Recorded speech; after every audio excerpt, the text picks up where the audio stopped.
Obviously, summer's over, so here's an update on what I got done on 12 this summer. Unfortunately, what I got done on 12 this summer was not very much because we'd been building a house all summer. One thing I got done was I was able to finally replace the air filter. You have to be able to jack the cab to do this because it's a naturally aspirated Cummins V903, so you have to have access to the top of the engine. The air filter proved a challenge to find. First I looked locally at the auto parts stores with no luck, and then I looked online. Every time I would find one online, I'd go to buy it, and during checkout I would discover that it was out of stock and discontinued. I searched through several different companies online before I finally found one that actually still had it on the shelf. I immediately bought it and had it shipped to me. It was probably the last air filter left in the United States. The air filter I got should serve me for a long time, but eventually I will have to research and install a new system to accept a more modern and readily available filter. Another thing I was able to accomplish this summer is replacing the clearance lights on top of the cab.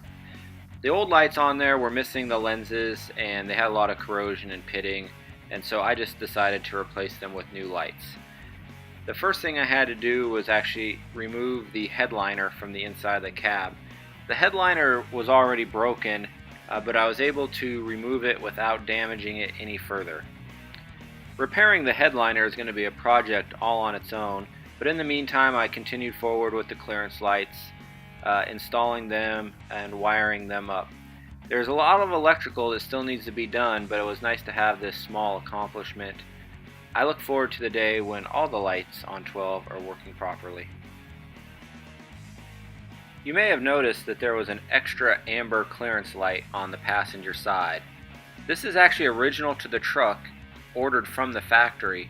My best guess was the original owner, Bruce Motor Freight, ordered it as some sort of identification light. Originally it was wired in with the rest of the clearance lights, so when they were on, this extra light would be on as well. But in my rewiring of the clearance lights, I went ahead and put that on its own switch so I could turn that on and off independently. Also, my 3 middle clearance lights are green, and I know it's not supposed to be that way, but I blame our friends to the north for inspiring me to do that. So, this is where things stand at the end of the summer. We still have a lot of work to do on the house, so I don't anticipate doing a lot during the winter. There's a few small projects I'd like to do.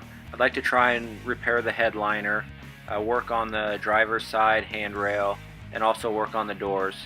The priorities for next summer are going to be the fuel system, the air system, and finishing the electrical. Hopefully that goes as planned. Otherwise, thanks for watching.